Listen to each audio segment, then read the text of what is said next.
And now something completely different. Good afternoon. I'm speaking to you live just outside Los Angeles! I like to think balding is just God's way of saying, now let's see you get laid. Is it true that if you don't use it, you lose it? What I'd really like to do is put the greatness of this man in perspective. The hair loss community has a lot to be thankful for, having you as a spokesperson. You mean you just call this guy up? About life and about reality. And now, America's #1 reality radio show for men. Live from Los Angeles, it's Spencer Kobren's The Bald Truth.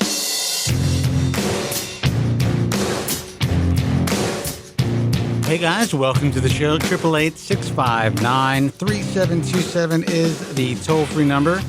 I want to welcome everyone who is tuning in live on iHeartRadio, iTunes Radio, Stitcher Radio, and all of the other online and I guess in your car now audio resources. It's funny. I mean, we say I welcome people to the broadcast, and this is essentially, for lack of a better term, a broadcast. Even though we are not currently on the radio anymore, because the medium of radio is essentially dead, and now people are listening to this broadcast in their automobiles through iTunes and Stitcher and iHeartRadio.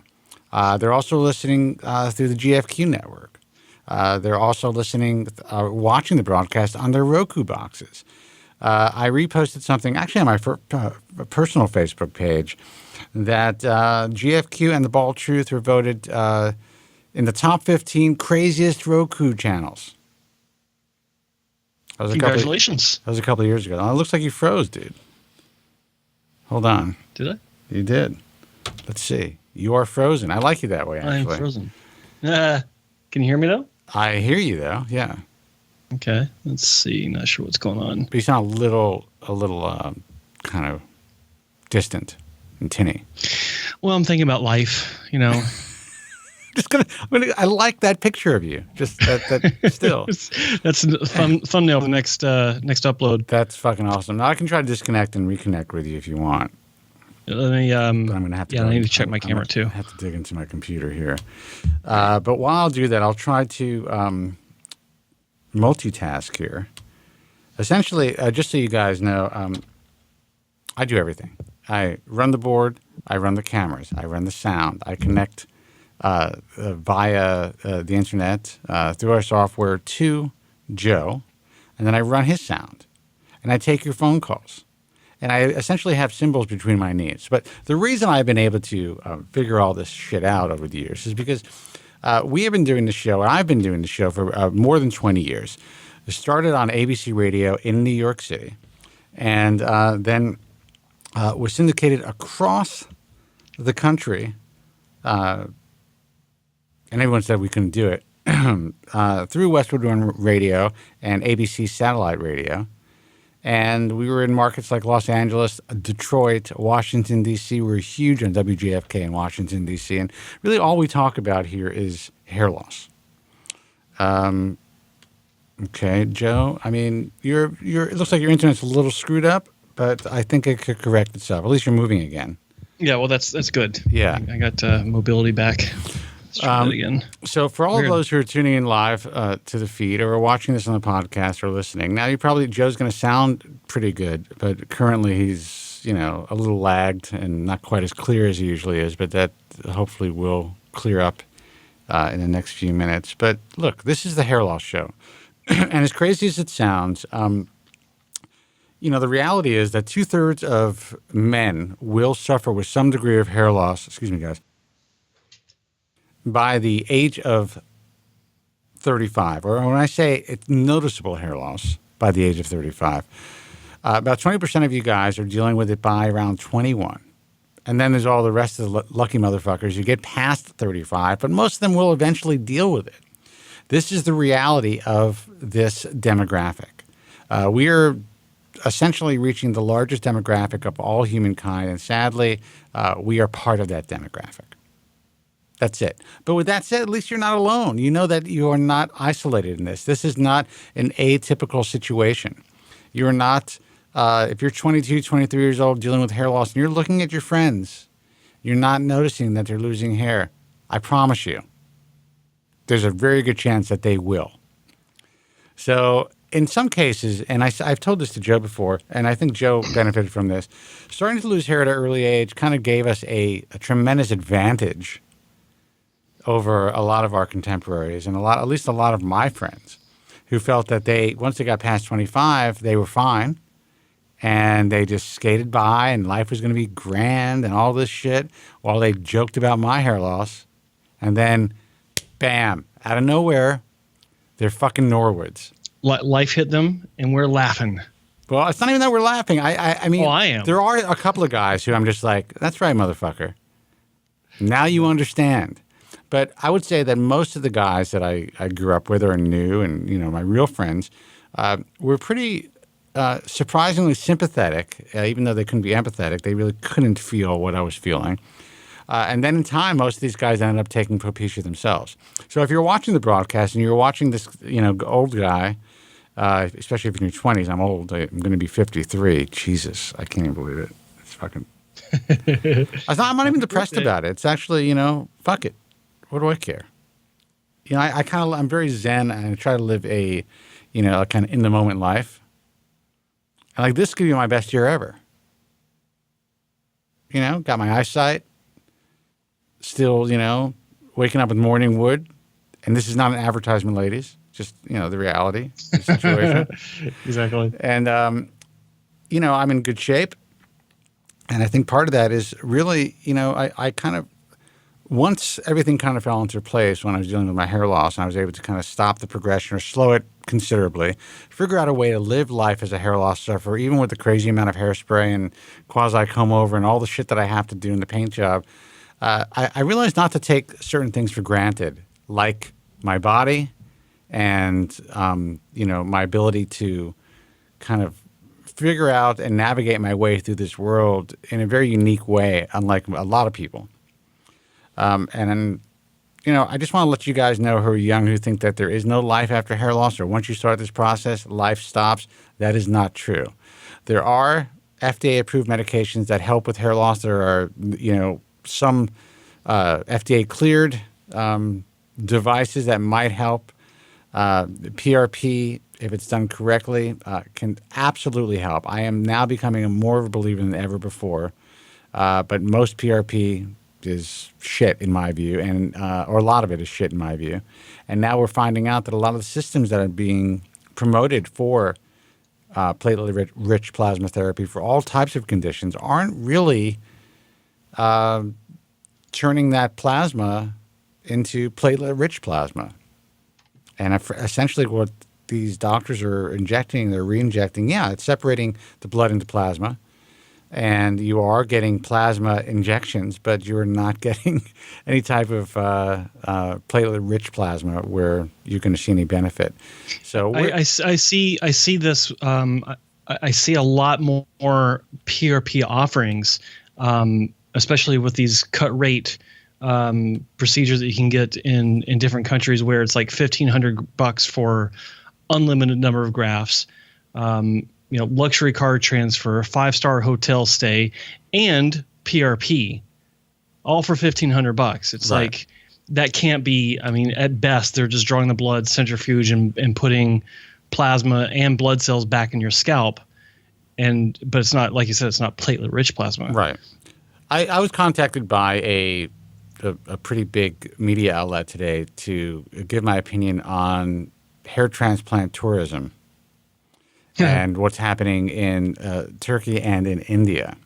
Now, this is a European-based outlet, and it's pretty amazing what's happening, especially in the UK, and how much. Well, also, I mean, in where else are they coming from, Joe? I can't think now. Coming from? Well, yeah, where the like all over going to they're India and Turkey? They're going all over. Yeah, they're going from all over Europe, but they're also from United Emirates and Middle East. Yeah. Middle East, yeah. Yeah. And Jesus, man, I'm fucking getting old. I went out last night. My buddy took me out for my birthday. So we threw down a little bit, but well, you got to do it as much as possible before the actual birthday. So that's the point. I'm still 52. Of course. You know? So, you know, and I'm 53, I'll stop getting carded, I guess. But, yeah, I mean, it's a huge problem. Unfortunately, the powers that be in kind of like the bigger organizations in our field have really not figured out a way to combat this, to take control of the situation, to educate consumers to the point that essentially this should be taken off the table.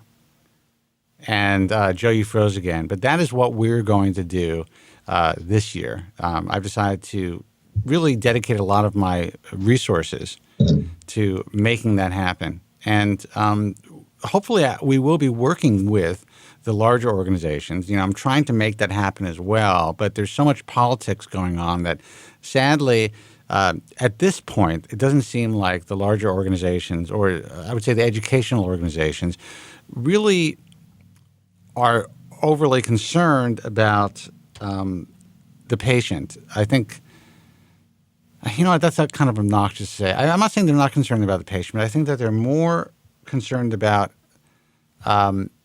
what the potential fallout can be if they do take a real stand, where I think they should be putting the patient first. You know what I'm saying, Joe?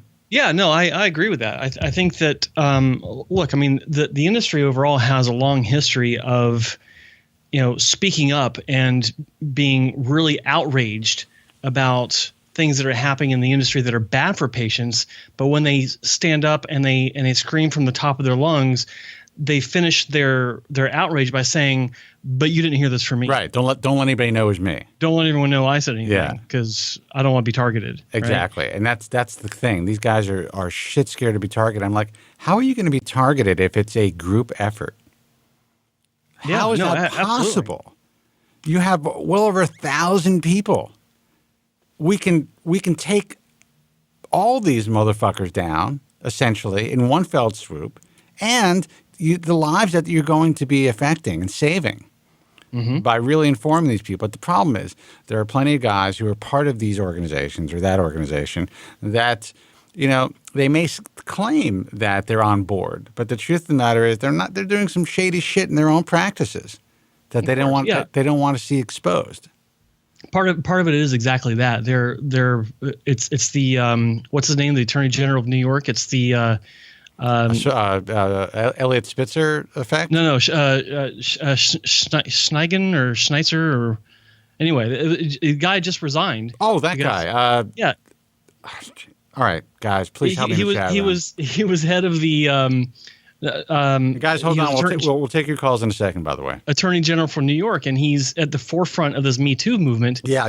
And it's revealed that he's like, you know, ex-girlfriends are saying that he was beating them and you know, getting them to do all kinds of crazy shit. And it's like, that's the hair transplant industry right there.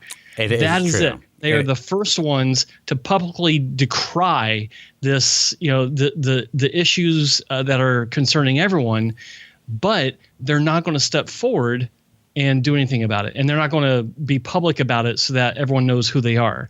It's always behind the scenes, and a lot of the people that are the loudest complainers are doing the same shit themselves. Well, I think that's important to, you know, that we differentiate and be, you know, let the consumer know like who does stand by our message. And if you go to IHRS.org, the bottom line is anyone who's part of the IHRS, besides you know, providing really consistent results.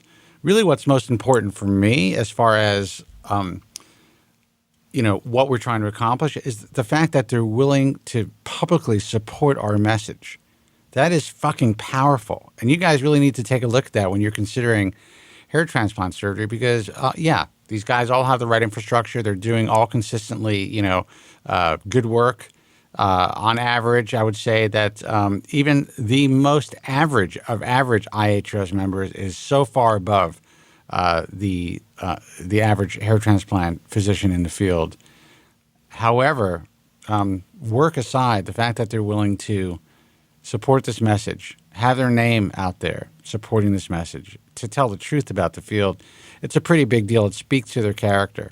And frankly, if you don't, I'm getting to the point where if you don't see these guys on the list, in some cases, and I hate to say the list, in the organization, in some cases, it's not because they're not doing okay work or good work, It's because they voiced their concern about us talking people out of surgery. And I just said, you know what? Go fuck yourself. Yeah. This is the message. Surgery is a last resort. If I know that you make money and your business is selling surgery, that's not our business. Our business is to educate patients. Yeah. That's it. And what a lot of these, I can't say a lot, but what some clinics don't understand is through the education and telling people not to have surgery, that it is a last resort. You're going. It's really simple. It's like if you can talk someone out of having surgery, they weren't ready for it to begin with. Correct. That's the bottom line. Right. And if they're not ready for surgery and you're bringing them in for surgery, that's the last person you want to perform surgery on. You just opened up potentially a huge can of worms, which is your worst nightmare. And so essentially, I tell these guys all the time, and then some of the guys who have complained over the years, and even more recently, some guys have complained. I just said, look, man, I'm sorry that this person canceled on you, but you knew what you were getting involved in. You were accepted as part of this organization for a reason. And, you just dodged a bullet. This person was not ready for surgery. I actually just got a call last week about that. I don't know if you remember, we had a phone call. We talked somebody out of surgery. I forgot the guy's name. In New York? It was in New York. Yes. I don't know. Well, there was two guys in New York. There was one guy that went someplace else. I'm not going to say where. I don't know if he ended up having the surgery. But anyway, long story short, after I explained it, he's like, yeah, you know what? You're right. You're absolutely right. And there you go. They support us. So anyway, 888-659-3727. Let's stop the bullshit and let's take a phone call. Hey, man, you're on the air. Who's this and where are you calling from? Hey, welcome. Hey, thank you for having me. Sure. Who's this? This is Arnoud from Malta. From Malta. Welcome, man. Yeah, you guys probably don't know where it is. It's like an island below Italy. I know. It's right off the boot. A little island that that the boot's kicking. I know where it is. Yeah. I am from the Netherlands, though. So listen, you got to turn down your computer. Turn down my computer? Yeah, I hear us speaking in the background. I don't know if that's your computer or your phone or some sort of feedback. Oh, wait, I'll put on my headphones. 1 second. All right. Yeah, much better.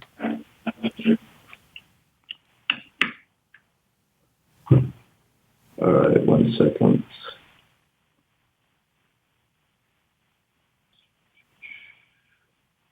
All right. Is this better? It is better. It's fine. Yeah, it's good. Okay, thank you. Yeah, and by the way, I'm looking at a guy in the chat room saying the ISHRS wasn't enough for him, unfortunately. Yeah, I mean, we tell people to consider the IAHRS, and then once you get to that list, then you can dig deeper and do your own due diligence and your own research. But Joe works with a lot of great doctors, and Joe. Forget that any list is just a starting point. It doesn't matter. Even doctors I work with, it's I'd have surgery with myself, but it doesn't mean that they're perfect for you. Do your research. You gotta take some ownership of this. There's not a doctor out there that cannot that hasn't. There's not a patient. There's not a doctor out there that doesn't have at least one patient who believes they fucked them up. Well said. That's the way that it is. Yeah. All right, man. So I'm sorry, my man from Malta. What's happening? No worries. I had some questions about topical finasteride and minoxidil as well. Like 3 months ago, I noticed I had some hair loss, but not horrible, just a bit of diffuse hair loss. And I just like to be proactive about it. So I started with medication of finasteride, but 2 months in, my nipples got really sore, and at some point it started turning into some stabbing pain, and I just got off the medication because I noticed I started to get gynecomastia. So I had questions about topical finasteride. I heard the chances of side effects is lower with the topical finasteride, but also the efficacy. And I had questions about how to obtain the topical finasteride. Okay, so it was best to. So you actually started using oral finasteride first? Is that what you said? Yeah. Exactly. All right. I got like side effects from it. So yeah, Joe, you just froze, by the way. But and I want to click the camera over to you, that's a funny shot, but people can hear you. There we go. Let's see. Are you back? Yes. Hang on a second. It's my Skype actually. It's not because all I'm doing is turning off my camera and turning it back on. All right. on. Let me provide the answer, and then I'll let Joe. When Joe can fix his shit, finally, we'll put him up. But yeah, I mean, there's no doubt that there is a less chance of side effects with topical finasteride. But the bottom line is that if the drug is strong enough to work to some degree, then there is still a chance of the drug going systemic or being systemic and affecting you in an adverse way. Now, you seem to have pretty significant initial pain and kind of the onset of gynecomastia. Obviously, from the way that you explained it, it seems like you caught it on time before the gland started to really swell. Is that right? yeah, exactly. Like I noticed only fat tissue building up, and at some point I noticed like a little bit of a gland starting to form. And I just stopped the medication, and I done blood work since then, on my estrogen levels and stuff, and it turned out it was normal, and my testosterone was higher than it should be, but I was maybe thinking of combating it with Arimidex or something, but I read that even that can cause hair shedding, so I didn't want to go the extreme other way while my estrogen levels are normal. It's funny. There's a lot of guys out there who will add aromatase inhibitors, and I mean, you read so much shit online, man. The less you can put into your body, the better. And there are adverse side effects with aromatase inhibitors as well. So, and we just lost Joe. Right. So hook up with him. But I think that in your case, here's the good news: you had no sexual dysfunction, right? No sexual side effects whatsoever. Okay. I'm not a physician, and neither is Joe, and I'm trying to multitask here where I give you this answer so I can try to get Joe back on the line. But there is no doubt that there have been pretty significant results with topical finasteride in the right formulation for the right person with less of a chance of side effects. So you may be someone who's so sensitive to the drug that, sometimes sensitivity is good. If you notice that you have, gynecomastia or side effect, a lot of people notice that will notice that they get results pretty quickly from the drug as well. Now, it seems like you got off it too soon to kind of really figure out whether or not. I think I did notice some improvement in my hair. You did, okay. But I also use some ketoconazole shampoo, and since stopping the finasteride, I started with minoxidil, just once a day. How are you doing? How are you doing with minoxidil alone?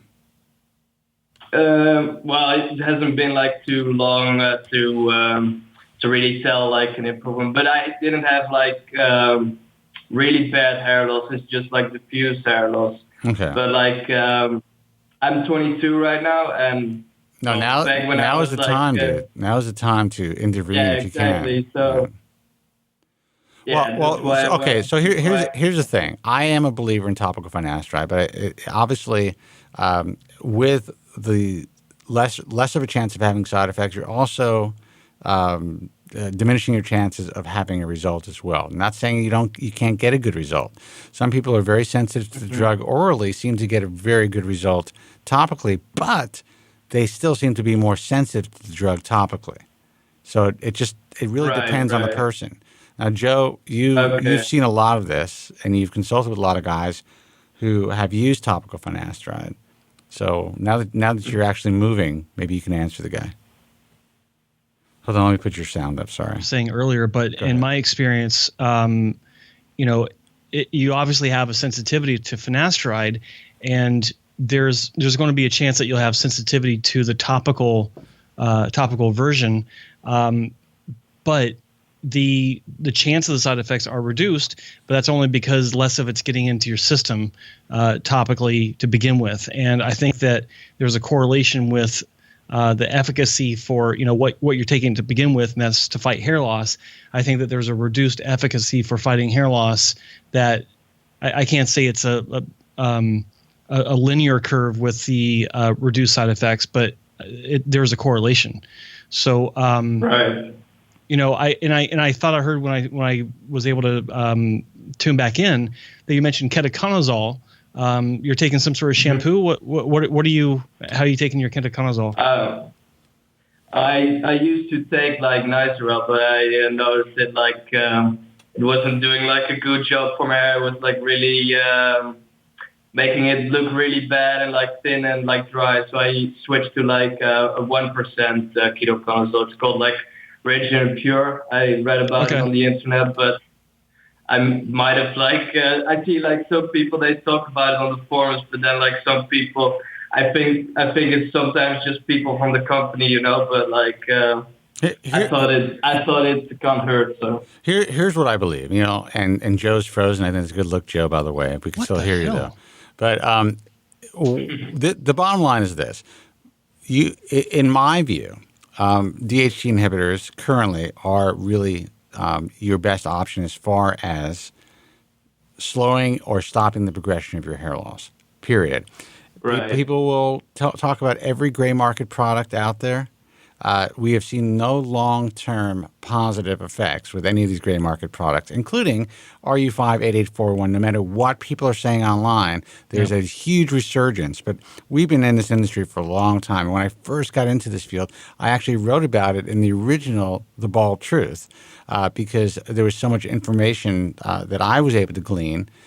Spoke to the original pharmaceutical company, interviewed myself. We thought that it was going to be pushed through, but for whatever the reason, and there are a lot of rumors that I've heard, so I don't want to repeat hearsay, but it wasn't approved. And there are people out there that are utilizing it that are claiming that they are seeing and having adverse side effects with very little response. Now, there are some people who claim to have a positive response from it, but we never really see anybody who's grown significant terminal hair. Yeah. And I don't know. I've never seen anything, I can't say I've never seen anything, but the information I've gotten about RU has been spotty at best. And like Spencer said, we don't know the real reason why it never made it through approvals. I think I heard that they pulled it themselves for a myriad of reasons. So the bottom line is this: if it were as reliably effective as people would have you believe, it would be part of the big four, not part of the big three. Referencing to what people talk about, finasteride, minoxidil, and what's the third? Salpamento. So it would also be RU. So there's a big question mark over it. It's nothing new. So if you see people talking about it, there's nothing about it that's changed. It's the exact same thing from before. But then again, we get into the issue of what the hell is it? Because you have to formulate it yourself. It comes in like a packet that you got to put together. So there's no consistency with that. I mean, it's just another home remedy. But back to the ketoconazole thing, that if you can tolerate it, there's evidence. There are studies that show this was 2%, but 2% ketoconazole has been effective in studies as 2% minoxidil. So that's something. Obviously, there are potential side effects.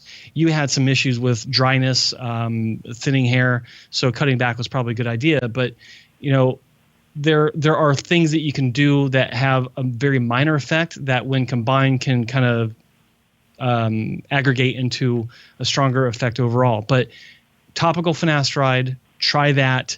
I would try maybe a lower intake frequency than what you're doing with your oral finasteride. Maybe try it twice a week or something, and just kind of work your way up. Yeah. And I got a question, by the way, because I saw like one of your videos on topical finasteride, and you explained that you should get it from like a compounding pharmacy. Well, since I'm like in Malta, I think it's going to be, I'm not sure how easy it is to obtain it. It's probably, I don't think I can get it like online, else it would be like from some dodgy website, right? Well, that's the only way you can get it is through a compounding pharmacy. There's no company out there that's promoting shipping any sort of topical finasteride formula. If you just call them up, you have to have a prescription, which means that you got to go to a pharmacy. And there are a lot of pharmacies that make this. I mean, there are a lot of pharmacies that make this. But being in Malta, there is a pharmacy in Italy, in Milan, that's shipping it Europe wide as long as you have a prescription. Yeah, I mean, just do a Google search. You'll find it. Okay, all right. And it would be to be like a prescription specific for topical finasteride, or can it be for just finasteride in general? It'll be a topical finasteride formulation that will probably have like 0.5 milligram of finasteride mixed with varying percentages of topical minoxidil. There are several combinations, and so. I'm not a doctor. Spencer's not a doctor, so I can't tell you which one you should get. I can't recommend which one you should get. It is something that you should speak with a doctor about. I would recommend that being in Malta, you go to our friends over at Belli Capelli, the Italian hair loss forum, and start asking questions there. And sorry for assuming, but do you speak Italian? Do you read Italian? No, I only speak Dutch. I'm actually from the Netherlands, so. Oh, okay. I didn't catch that. Okay, yeah. So you can just do some searching. I think it might be some references on Bald Truth Talk, a great forum. Okay. And then Hair Loss Experiences. That's another great forum. You can do your research and ask questions. Okay, all right. So go to Bald Truth Talk, Hair Loss Experiences, and if you can figure it out in Italian, I think Belli Capelli is a good place because you're going to. Okay, all right. And I had a question, by the way, about minoxidil. Right now I use it like only once a day, but I'm reading into like the side effects, and I heard that some people they say that they've aged like really badly on minoxidil, like that they age pretty badly. There is this urban legend out there, stuff that you read on the internet, that people are claiming that they're aging rapidly or they're seeing more wrinkles, or their face is getting puffier from the use of minoxidil. Now, I guess it is possible to actually, because essentially it is a blood pressure medication. It's a vasodilator. So if it goes systemic, it is possible to, depending on the person, to cause a little bit of water retention. However, that's all completely under your control. As opposed, all you have to do is counter with what you eat, your salt intake, your carb intake, and you can absolutely control that. I have never seen anyone who has hastened the aging process who's used minoxidil on the long term. I think there's a lot of guys out there who are extremely sensitive to certain products, and they're kind of watching things because they're reading about things. Now, I'm not saying that it's not possible. It is possible that maybe they're getting a little bit of puffiness under their eyes, so they think that that's causing wrinkling, and but that's all controlled. Right. That's all 100% controlled by your diet as well. If any drug or any agent that you put into your body causes any type of water retention, you can reverse that or control it with what you eat. If you're not seeing that now, I would not be worried about it at all. Especially, I guess your question is, you're considering using it twice a day as opposed to once a day. So my question to you I use it, yeah. So my question to you is, do you see any adverse effects like that at once a day? Swelling of the face, swelling under the eyes? Well, I noticed like I have like a little bit worse like bags under my eyes, but I think that's just water retention. I think I read that it should go like away. So. Well, it can go away, and your best thing to combat that is, if you want to expedite the process, drink a lot of water, first of all, lower your sugar intake and your carb intake, and you probably want to lower your salt intake to some degree, and you'll be completely deflated. It'll be like day and night. Okay. All right. Okay, and I also had a question, like its efficacy of using it one time compared to 2 times. I have read that it like for once a day, it's probably fine. Well, when I was using it, I chose to use it once a day because I believe I believe it can be dose dependent. I think that, at least in my particular case, and from a lot of doctors that I speak with, once a day is pretty sufficient, especially if you're using the 5% solution. Yeah, I mean, it's more difficult to comply twice a day, and it's a pain in the ass, and it screws up your hair. It's more difficult to style. I don't think you're going to get that much more of a benefit. And again, I'm not a physician. If you add one more application per day. And not to mention with topical finasteride, almost all the formulations will have some concentration of minoxidil added to it. So, and I believe that most of the topical finasteride formulations only require once a day applications. So, find one with a good concentration of minoxidil, and once a day you should be set. All right, man. Listen, we're going to take some other phone calls. I love the fact that you're calling from Malta.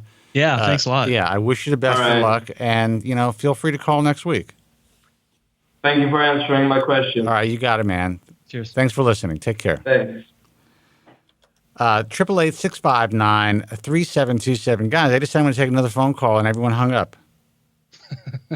Fucking chicken. We hung up on dude from Malta for you guys. Fucking chicken shits. Okay, guys, call in 888-659-3727. That's what the program is about. This is a live call-in show. If people choose not to call in, I'm just going to call it a night. And Joe and I will do a podcast. Just put up content. It's a lot easier, believe me. 888-659-3727. Yeah, I mean, there's a lot of guys out there who are just like this guy. He wasn't terrified to take it. So I'm glad that he experimented. He took it. He saw they had no adverse side effects as far as sexual side effects. But gynecomastia is pretty scary. And having that stabbing pain, I mean, as soon as you feel that, it's really a good idea to get off of it before the glands begin to grow. Yeah. And I would say that almost 100% of the time, even if someone has stayed on it a little longer than they should have, it's pretty much reversible. It does reverse itself. I've heard of one case, and it was after a guy was persistent. He stayed on it because he was so scared of losing his hair, which makes complete sense. I understand that. It's like, damned if you do, damned if you don't. It's like, how do you deal with this? And he did eventually stop, and he actually had to have it surgically addressed because it didn't reverse itself. But very rare case. I think I know of that one issue. But it's not something that, I mean, it's the case of gyno itself is such a rare side effect that while it makes sense to be concerned about it, it's something that, after consulting with a doctor, you probably find out that it's very unlikely to happen. Yeah. Well, I developed gyno, but not from finasteride. And then it reversed itself when I lost 30 pounds. So there is that. Yeah. That's what happens. Yeah. A lot of times it can be reversed by putting down the Big Mac. Yeah. I was like, what the fuck is going on? It was like an A cup. Anyway, 888-659-3727. I was contacted by X Economy this week about they wanted to get my view on what's happening with Histogen. I made a conscious decision kind of not to respond because I think and again, nothing against X Economy. I definitely like what they've been attempting to do over at Histogen, and I'm a fan of Gail Knowlton's. And I guess the question that I was being asked was, what do I think about this? Do I think it's going to be something that is going to be a viable option in the next few years? And my honest response would be that fingers crossed, that would be great. I know they're concentrating on getting it approved for women first. It would be great if we could have a kind of a cellular approach for hair loss. But you're talking about the same kind of approach that a lot of guys are promoting as far as PRP, where it's creating growth factors on a cellular level. But these are injections and yeah. But if I'm going to be completely candid, I don't think it's going to be available in 5 years, and I didn't want to have that in print. And I didn't want an X Economy, and I figured, someone else will answer that question, and I'm not just out here trying to get press. I hope that I'm wrong, But there's a lot of stumbling blocks, and there's a lot of issues that happen, especially with a company like this, who trying to get a product like this on the market. Maybe it'll be, something that's plausible in the next 8 years or 7 years. But the fact that they're going for phase 3 in women, that alone is going to take how many years, Joe? That will take. Well, keep in mind this application for this approval is for just another trial, right? Phase 3, right? Right. Yeah. Yeah. That alone will take 5 years, and then on top of that, what else is involved past, like if it, and it's for the safety issue, I believe, of the treatment. So after that, then how much longer does that take? Like what's past phase 3? There's no past phase 3. Phase 3 is actually efficacy. Yeah. Yeah. Okay. Well, yeah. Okay. So the one that they just finished was for the safety profile. Right. Yeah. So okay. We know that at least in humans, in the 100 patients that was tested in Honduras and the Philippines, that it's safe. It's not causing any adverse side effects. Well, one thing I want you to be aware of while we're on the guys, we'll subject. take your calls in a second. So hold on. 888-659-3727. I just sent you a link to an image. I don't know if you can get this up on the screen. Yeah, that's a hair transplant. It's a hair transplant, yeah. And it's being posted by some people on forums saying this is a result of the Histogen trial. Yeah, and it's not. No. In fact, it's been overlaid on the original result that is on the Histogen website, and I'm going to just send this to you here. What I find interesting is that it's even on X Economy's page for this article. So yeah. Now that's the image that it's actually replacing, and that's a hair transplant. Right. So I was looking at this right before we went on air, and I was like, I immediately realized, wait a minute, this is because they don't have the outline on the hairline. Yeah. And it looks like a pre-op before a second surgery, right, where they're outlining what they're going to do. And this was posted by a forum member on one of the forums saying, this is what they're talking about. This is the kind of result. And I don't know if he realizes it. I have no idea, but it's a complete fallacy. This is not a Histogen result. It's a hair transplant. Yeah, and I am wondering why X Economy has it on their website as a result. Is there confusion from Histogen's website? I mean, does it look confusing, or is it not? Is it not clear? Let me go to Histogen's website. I don't know. I didn't see it on their actual website. So where the hell did this guy get the photo? Well, he said in the posting, this is one of our old friends. He said, this picture represents 19 weeks per Histogen's website. So 19 weeks is 4 months and 3 weeks. The hair in this photo is about 6 inches long. Yeah. So we're talking about. I froze up again. That's like, well, if it's 6 inches long, that's like 3 years of growth. Yeah. So that's a second transplant. Guys, call back 888-659-3727. Joe will stop freezing, hopefully, and we'll be able to get him back on the air. So the bottom line is this. Look, I promise you guys that when this is out, when any of these treatments are out, you guys are going to be the first to know because it's going to be all over the fucking news. It's not going to be on blogs. Yes, I mean, Histogen sent out a press release because it's important to get the information out to the public. And it's also good to excite their investors and also to help them raise some more money, it's all good. I think it's important so that they can get to the place that it needs to be. But we don't even know if this is ever going to come to market. That's just the reality of the situation. So, and speaking of which, we got a member in the chat room, Ali Ahmad Rafiq. Rafiq, can you elaborate on something called Brotsu lotion? Is the product legit? I'm asking this because in 2017, I got robbed by purchasing some snake oil cream from Turkey, and it cost me $700. I don't mean to laugh to you, but come on.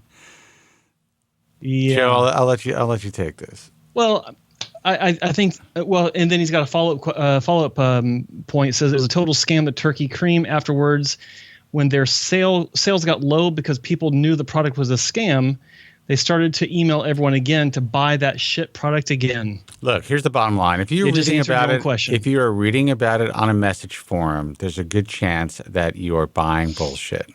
I am sorry. I'm so sorry to say this. Listen, I have had guys, because we have essentially not allowed them to peddle their shit on Bald Truth Talk, go out there and say some really nasty things about me personally or about our websites and stuff like that. You have to understand that there's no one selling a product, whether it's on Amazon or whether it's through some resource in Turkey or whether it's through some sketchy gray market website. It's very unlikely that you are going to reap any real benefits. And it's very possible you're going to harm yourselves. You need to understand there are real dangers involved. I know how desperate you young guys are, or anybody for that matter, who's dealing with hair loss.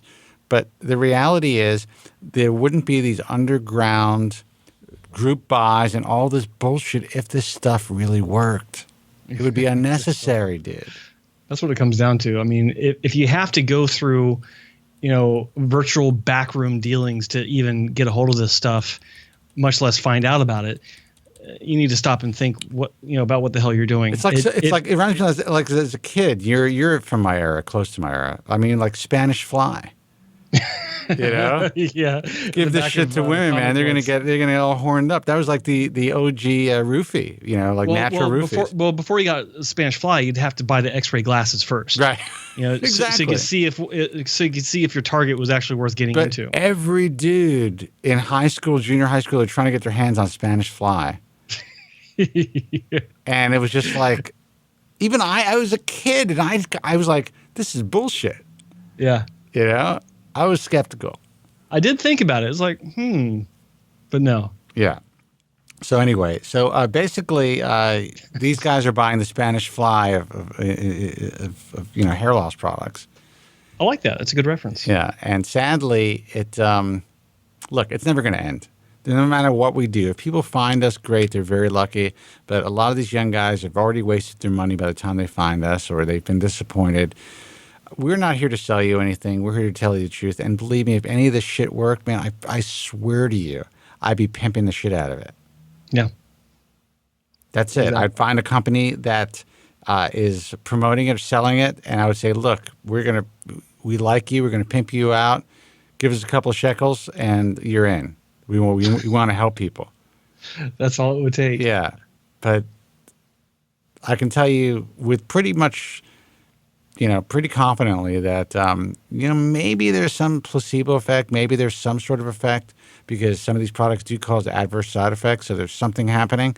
I've never seen any long-term, real terminal hairs where guys have grown back a significant amount of hair or have saved their hair with these gray market products. Never. And I've been doing this for a long time. In the end, these forum guys who are on these things end up disappearing. And a lot of what you guys need to understand is, when Spencer's talking about this, I mean, people say, yeah, they wrote the book. No, he wrote the book on all of the stuff you guys are talking about. Not Brotu lotion, but all of the multiplication stuff, the saw palmettos. RU58481. RU5481 or whatever it is. RU5484. Now you fucked me up. Now hey, man. Yeah. Someone else wrote about it. I can't remember. No. I'm not an expert on this stuff because I never decided to pay attention to it because I knew it was horseshit. It's like I was already bald. It wouldn't make a difference for me. I never bought into it.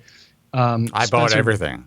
He bought everything. Yeah. He literally wrote the book. He did the research. He talked to the manufacturers.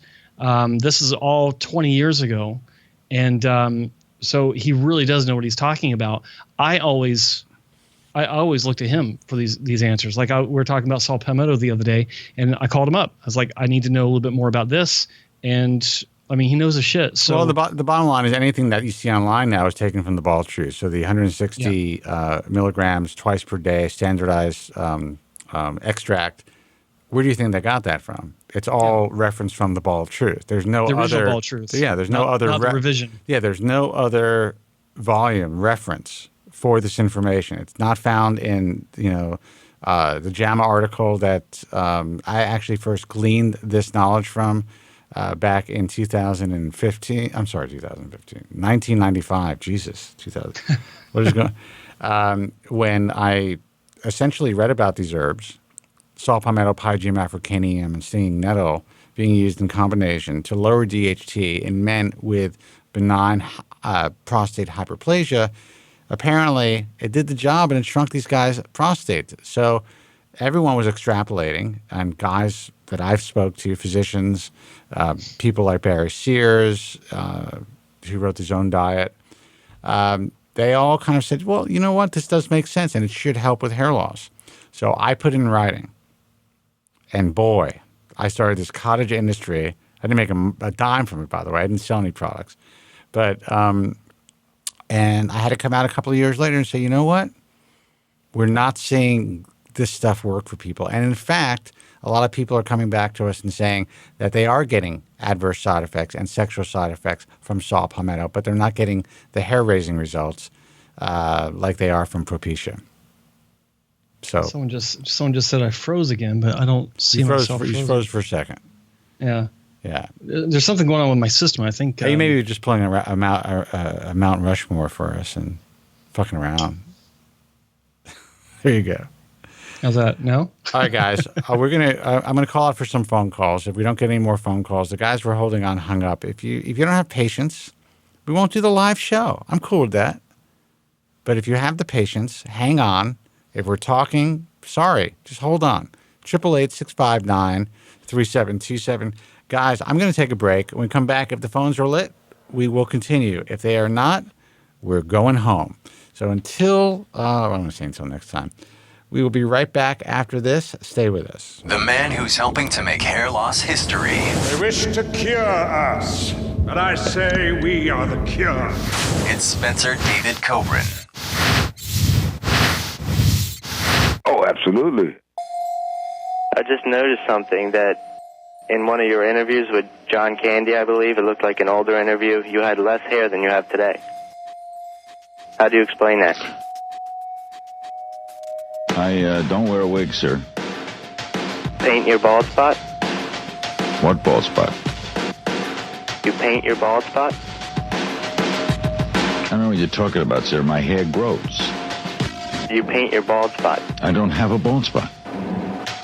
How come you had less hair on the tape?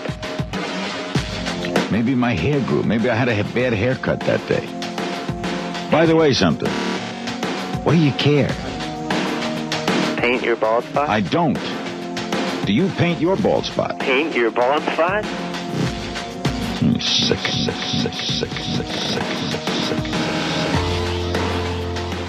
I always hear a lot of guys calling in, and they're always like, down and out about their haircuts. Sure. I lost my hair when I was 16 to 17 years old. That's heavy. Oh, man, I'm sorry to hear that. No, it's all good, man. And the funny thing is that I've learned to overcome it, and I've had a much I'm much more empowered to be myself now. Well, I admire that.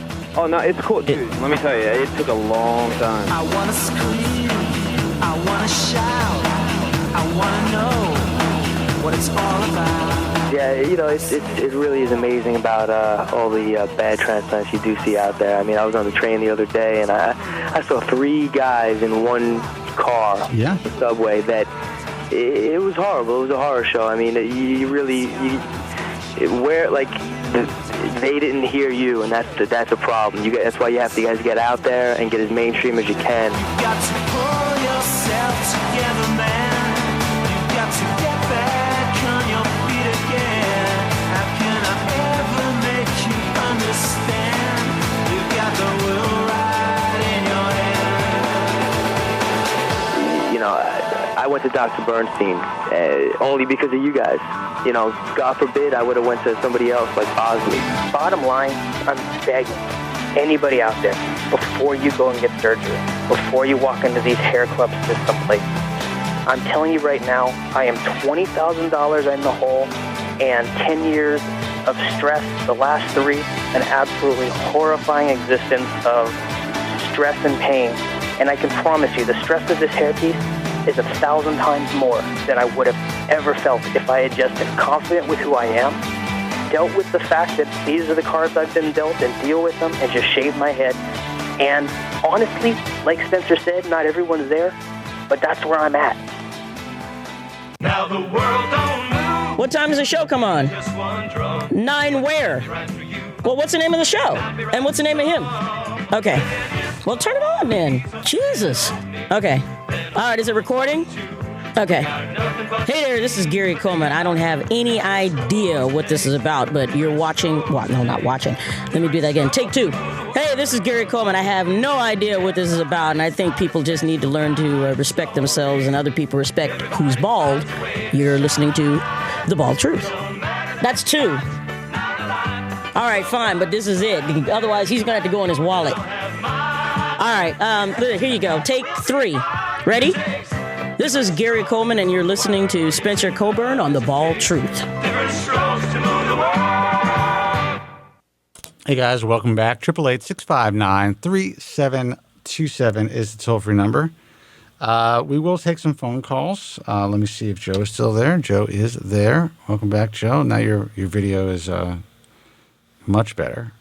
Let's take. Yes, I switched my USB port. All right, good for you. That's all you needed to do. That's all it was. All right, let's take a phone call. Hey, guy, you are on the air. Who's this, and where are you calling from? This is Nick. Nick, where are you calling from, Nick? How are you? I'm calling from Idaho. How you doing? Hey, okay, man. Thanks for calling, buddy. How's the weather in Idaho? Oh, it's awesome outside right now. That's great, man. So what's up? How you guys doing? We're doing all right, you know. Can't complain. Can't complain. Yeah, I just had a quick question. Sure. So, would taking generic and then switching to brand name cause a shed? It can. It can. Yep. Yeah, for sure. It depends on if the generic was giving you the full effect of the brand name or not. And yeah, it'd be like taking a lower dosage and kicking into a really high dosage, or it could be the same as taking nothing at all and suddenly starting from scratch. Because, you know, my opinion, we've talked about this many times, I've written about it. I'm just going to keep that big frozen picture you at full screen. Go ahead. Oh, Jesus. I look like I'm on the can. There we go. I don't know what the hell's going on. There we go. We've talked about it many times, and I'm a firm believer. The evidence just keeps piling up and piling up that generics work for most people, but they're not as reliable as name brands. So it's like, why not just take the name brand? That's the most consistent thing you can get.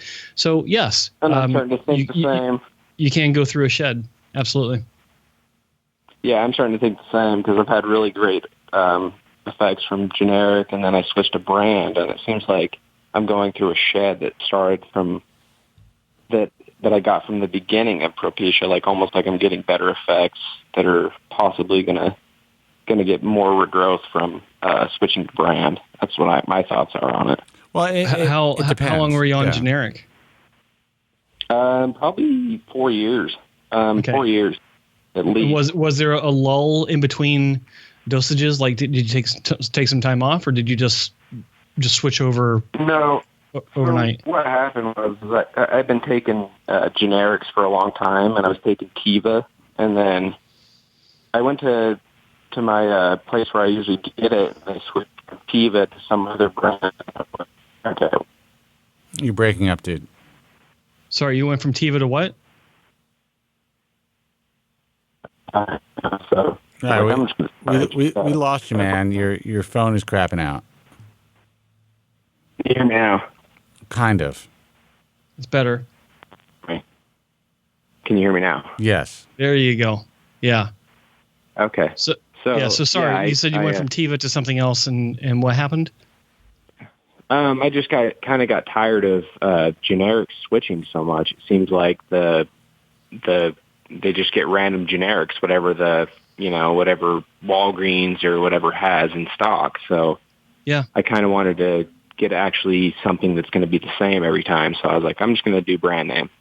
That's kind of, that makes a lot of sense. And I mean, if you're sensitive to what you're taking, just by looking at it and saying this is I get that. That makes a lot of sense. And people have to understand that when they're getting generics, they're getting the cheapest one that the pharmacy could get a hold of for that quarter or for that year, because they put out calls to bid to these different manufacturers saying, how can you, what's your price for getting us X number of, whatever the supply is for the next year or next quarter, or whatever, and the lowest price wins. So every one you're getting is the cheapest thing that the pharmacy could get to fulfill your order. How's that make you feel? Right, that makes sense. No, yeah, that makes sense. It's like, we'll get the cheapest crap. I mean, whether it's from India and I feel Teva does have a good generic, but I don't know. It does. It has a good reputation, yeah, but it's going between generics. I don't blame you. I think that was a good call, right? Because now there's no question. Yeah. Right. That was the main reason for switching, was just the runaround. I was like, okay, well, why would I, So the main reason I switched was just to get actual, brand name, what you're getting every time. And then when I switched to brand name, I kind of got a little bit of a shed. And, I mean, it was actually more of I've shed quite a bit from it. So I'm starting to think, maybe I'm going to get some regrowth from it, or I don't know. That was kind of my main question. Well, go ahead. Jim. Sorry. Go ahead. I mean, it's very possible that you will, and it's very possible just by making that switch and the drug possibly being more effective for you that, you're going through an effluvium now. It's kind of kicked things into a telogen phase, and when things start to reverse themselves or come back, you could get a more of a growth burst. With that said, this is not to scare you. You just need to be totally aware of it. Anytime you switch drugs, there's always a possibility, even though you're switching to the real McCoy, that you're not going to respond as well as you did for whatever reason to the drugs that you were taking. But the fact that you were switching from generic to generic to generic kind of gives me the impression, again, we are not physicians, that this kind of just like you bumped up your game, and that's why you were put into this telogen phase, and that you're probably going to recover fully. And I have a good feeling that you'll probably do just fine. And I just thought of something. How long? So you're changing brands. So before you switched to name brand, how long had you been taking the previous version of the generic that you had been on? That's a good question. I switched to. I was on it for 2 weeks, I think, and before Teva. It was, so I had Teva for about 3 or 4 years, and then just right before I switched to brand it was some brand from India and I was on it for 2 weeks, and then I kind of made me paranoid, and so that's when I switched. Okay, and you've been on name brand for how long now? Probably about 3 weeks, 3 or 4 weeks. Okay. Yeah, it's coming up on a month. It's probably coming up on a month. Okay, I think Spencer knows where I was going with this. The shed could possibly have been from using the last generic, because the timeline is kind of right there. Yeah, where you're with Teva, where it might have been working fine for you, and then you got switched to this new one that might not have been as effective or effective at all, and that 2 week period, your DHT levels kind of went back to baseline. DHT levels, went back to baseline, and here you are another 4 weeks into it. It's a combination effect, potentially. I mean, we're not doctors, but I mean, that would make sense to me. Right. Yeah. So I think usually the event, whatever event is causing the telogen effluvium, occurred probably about a month prior, or a month to 6 weeks prior to actually seeing the shed. So according to your timeline, it seems like making that switch might have contributed to the shed. It may have been a significant contribution to the shed. So it may not be the Proscar or Propecia at all. It may have been the last generic that you're on. That makes sense. See, and I know I'm a really good responder to, if I were to show you guys the before and after, you guys would be like, holy crap. Because, why don't you show us? We like holy crap results. Yeah, I mean, of course. I'm a pretty crazy responder to the drug, so it's. Well, I've been blown knock away. on wood, I was Yeah. insane. The reason it changed my life so much is because I was an insane responder to the drug, and I saw game changer. significant improvement within 3 months, which is unusual. Yeah. But, So how? yeah.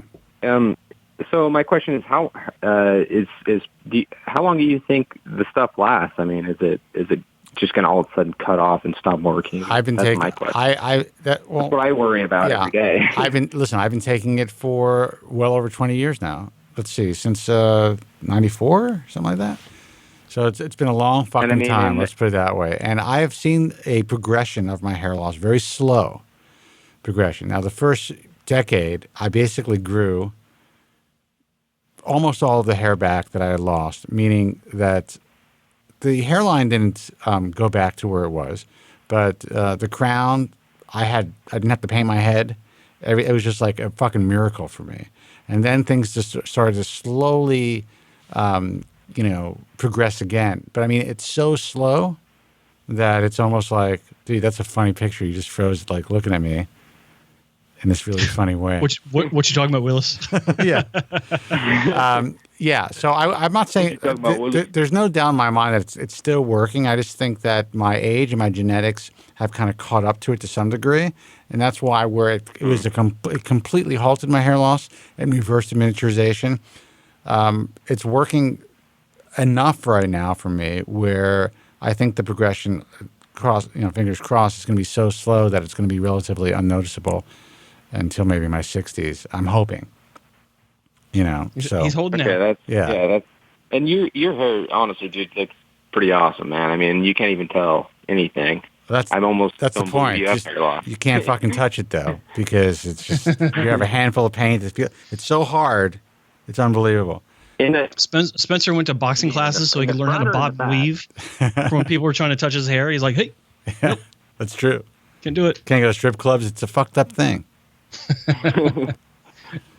Anyway, no, that's a damn shame. That's a crime. I appreciate the compliment, man. Yeah, I mean, you can't even tell, man. To be completely honest, I mean, it looks pretty great, man. Oh, to be honest. That's nice. I mean, I get a lot of assholes who are like, it's either a wig, comb over, never had any hair loss, and they think I'm somehow just out there, some profiteer, trying to profit off the misery of you guys. But that's a hair transplant. That's everybody. Oh yeah, listen, I get it. Yeah. I get it. It's just nice to hear something nice for a change. So thank you. Exactly. Yeah, anybody that can hide behind their keyboard, they're going to say something because they don't have to own up to. You know what I mean? There's no ownership to what they're saying. It's just some asshole behind a keyboard. So who gives a shit? Yeah, sadly, when you have enough assholes behind keyboards saying stuff, you essentially just have to become. You have to be unfazed. You have to have such thick skin to do what we do. Right. No, I get it, and especially doing what you guys do. I'm sure you guys see most of them. Dude, we might as well be doing a small penis show. This is actually worse. Yeah. So. Right. All right. Listen, I think you're going to be fine. I'm not a physician. I'm not. I don't have a crystal ball. I'm not I'm not a psychic. But it just sounds like this is a pretty normal process. And that since you are such a good responder, I think you're going to do just fine. Yeah, but one of my you put kind of one of my questions of how long it's going to work for. That's what I always worry about. But you know what? You can't worry. I mean, you may get hit by a bus tomorrow. What the fuck if it does? If I tell you it's only going to work for 10 years, what's it going to matter? Right. Just enjoy the time that's working. Listen, there's no reason why the drug would stop working in your body except for your body, a physiological change. So what I'm trying to express is there's no cutoff point. When we started doing this years ago, you used to see stuff online like there's a 5-year mark and then it just falls off. Well, clinically, there's no cutoff point, So it definitely has to do with your genetics and your physiological makeup and how long that this drug can keep things at bay. I think also there's a creep factor where it's not stopping people's loss, but it's slowing it to such a crawl. I'm just going to listen to your voice. I'm not going to put the camera on you. It's so ridiculous. Well, it's so lovely. I know. Yeah. It slows the loss to such a crawl that it takes 5 years or 7 years for the difference to be noticeable, right? And that falls in line with the idea that the false idea, but the idea that you have to lose 50% of your hair before you even notice that you're thinning to begin with. I don't believe that, but there is. I do believe that there's a. Jesus, my fucking, you kidding me? He left it there on purpose. That there is a point where it does become noticeable that's lower than 50%, maybe 35, 40%. So you start losing slowly, and over time, that loss gets to the point where it's accumulated to where, all right, yeah, I can see the loss now. So a lot of people think automatically it stopped working. Let me put some of that in English for you. Sorry, Joe. No, I got distracted by my damn screen. What people don't realize is for every year that you're able to keep hair generating and keep in an anagen phase, that gives you essentially, depending on your natural hair cycle, even with miniaturization, that can give you an extra 3 years of visible hair that is on your scalp. So if you keep your hair growing normally during the time you're on the drug, say if it only works for you for 2 years for whatever reason, those 2 years can kind of bide you 5 or 6 years of visible hair. And then you're going to start to see that diminish. But with that said, there's no clinical data showing that the drug wears off. I think there's a combined process of inflammation, just your genetic predisposition to reacting to DHT. Some people, if they start younger and they're able to halt the hair loss, usually the guys that start really young. Now, how old were you when you started losing your hair? Probably like 22. When I noticed it, probably like 22 or 20. Well, what they say is the guys that start losing it early are the guys that are going to progress the fastest and not doing as well on the drug. But in my particular case, and in a lot of the cases of my peers, my friends, guys who I've known all my life, who started young like me, I don't think I'm the exception to the rule. I really believe that I stopped it or I intervened at the right time. And that's why I had such luck. So I'd say early intervention is really could have a profound effect on the overall long-term result. And it seems makes sense. Yeah, and it seems like that you started treating yourself, or you were being treated by your physician. Kind of pretty much right when it happened, I jumped on. Yeah. So because of you guys. Well, I'm glad, and obviously it worked well for you. So I wish you the best of luck. We're going to take another phone call. I have a feeling you're going to be okay. I hope we've been able to allay some of your fears, at least. Yeah. Right. Yeah. Awesome. Yeah. All right, man. Appreciate it. Appreciate the help, man. Listen, keep us abreast of the situation. Let us know. Maybe by next week or the week after you're calling, you'll call in and say your shedding stopped, which would be great. Yeah, let us know. I'll give you. I'll update you guys for sure. All right, man. Listen, awesome. You take care. Thanks for calling. Thanks for the call. Yeah, no worries. All right. You guys have a good one. You too. 888-659-3727. Now that's clear, right? As far as understanding that if you keep your hair in anagen phase, for every year you keep your hair in anagen phase, that gives you a longer lifespan essentially for each hair. Of course, yeah. So that hair that has been actively being, forced to live a longer life and not miniaturize, if it does start to miniaturize, you have several years left in that hair, even if the medication is not working for you. You're padding the back end of the miniaturization process. Exactly. It's like interest. If that makes sense. Anyway, you like how I clarified your clarification? Yes, I appreciate that. Let's take a phone call. Hey, you're on the air. Who's this and where are you calling from? And that goes to show you that, A, we shouldn't be drinking on the air and probably shouldn't have had any drinks last night. Just saying. Welcome. How are you, man? Good. How are you doing? All right. Where are you calling from? I'm calling from Houston, Texas. Houston. Welcome. What's your name? Bruce. How you doing? Bruce. Hey, Bruce. We are doing fine. Welcome to the broadcast. Thanks for calling. Thanks. I've been listening to you guys for a while, just pretty much for the last year or so, but I haven't called in. It's the first time call. So, but I just recently, I had a couple of questions. One was regarding the finasteride that you guys were just talking about with the other caller. But the first one I wanted to ask Joe about, I heard him say, I guess it was a couple of weeks ago, he had some kind of scalp issues, and I had a procedure in South Florida. It's exactly 2 months today, and post-op. And I've been having some, a few ingrown hairs and, itchiness and all that. And wait a second. I'm sorry. I was just distracted. Who did you have surgery with? South Florida. Did you want me to give you who it was? Yeah. Sure. Not? Yeah. It was Dr. Matt Hubner. Okay. Really great. I mean, awesome guy. Just guy that just really, really nice. And with an awesome hair bun, if you like those kinds of things. Oh, yeah. I mean, he's when you walk. Yeah. I don't know if you've ever been told, you walk into his office and he has all these great black and white photos of people like from Jimi Hendrix to Robert Plant to people that, with just mega hair back in the day. And it's pretty cool when you walk in there. But I told him he should have put a picture of like Yul Brynner in there, but he didn't like that. So. No, that's not the right subliminal marketing he wants to do. Yeah. But honestly, he had told me though, it was funny. He goes, I talked to him about that. He goes, I have good looking guys that come in here, and he goes, I've talked them out of it. Said the bald look looks good on you.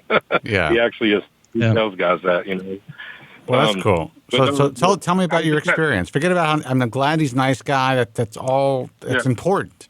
And I'm glad that he's cool and he's got a cool office. But tell me about your experience and your outcome. Yeah. Yes, sir. The outcome is too soon, I guess, at 2 months post-op. But I had the itchiness on the scalp, and I was wondering if there was some kind of if there was any kind of topical solution or anything like over the counter I could get, and or something. I work in an environment where I'm outside a lot, and then so I've been wearing a ball cap, and I think maybe that and the sweat maybe has contributed to some of the irritation. I'm not sure. How old are you, by the way? I'm curious. I am 51. Okay, you're 51. All right, so I mean it's a good age to have a hair transplant. And how far? Go ahead. I'm sorry to interrupt. I don't mind. It's fine. I was a little nervous on the call, but let me back up a little bit about the history of in 1995, 96. I had two very small procedures with Bosley back in the day up in Dallas. They didn't have it. It was like Highland Park area over near SMU in Dallas. And now looking back, I mean, I feel like I got raped on the money back in those days because I guess as the hair, it was just in the very front, in the frontal hairline, right? And I was about 28 years old at the time. And and over the years, for a long time, I held on to everything and it looked great. And then as, I got into my 40s and of having, kids grow up on you in the stress, I guess. And, I'd lost a lot of the hair behind it. So I kind of felt like I was left without a choice to have another procedure to correct all this because I thought at my age, I don't care anymore. I said, well, I could just shave my head, blah, blah, blah, whatever. But the problem with that is that the linear scar, because it was FUT, linear scar in the back, which wasn't very big, because luckily even back then they didn't leave me with a bad, nasty scar. And then the front was a little bit like they didn't do the slit angles like they do nowadays. And so I figured, well, if I shave it, it's just not going to be cool, So, and I was at the age where kids are grown and gone, the finances weren't a problem. So, I figured let me do this right, get it done, and so that's why I went ahead and did this procedure. Well, listen, just to let you know, it's very common, guys, and even guys. Listen, there's a reason why even companies like large chain clinics were able to survive because there were always guys like you who had a good result, who felt, okay, they had enough hair where they may not have gotten shock loss, even though back then you're talking about minis and micros, and even though you had strip surgery, which frankly, you were lucky because they just converted at that point around that time. From larger plugs of talking about, well, you said what, 96 you had the surgery, 95? 1995, 90. If it was 96, it was early 96, like February. Okay. Now that I look But as far as the entire organization, I mean, they were still evolving to the point where they were they were doing strip for a couple of years. But you are very lucky. So you are one of the guys that had a good strip procedure. You felt it benefited your appearance, and you were able to hang on to that for well over a decade. And but what's very common is as you progress, you start to realize, oh, wait a second, the hair may be a little perpendicular to the scalp, or the grafts are a little large. There's a little bit of plugginess that was hidden by your native hair. So, yeah, you are forced, if you want to appear to have a normal appearance, to either get the grafts removed and shave your head, but then you're dealing with a linear scar and possibly scarring, depending on how many grafts and how big the grafts are, in the recipient area. You may have some cobblestoning, shit like that left over from the transplant, or to camouflage the grafts and kind of improve your appearance by having more surgery. So it's not like you made some crazy decision. I mean, you made the right decision for yourself. It's just, you have to know that, after 2 months, just like your previous surgery, there's going to be downtime. Now, did you have another strip, or did you have FUE? It was a strip.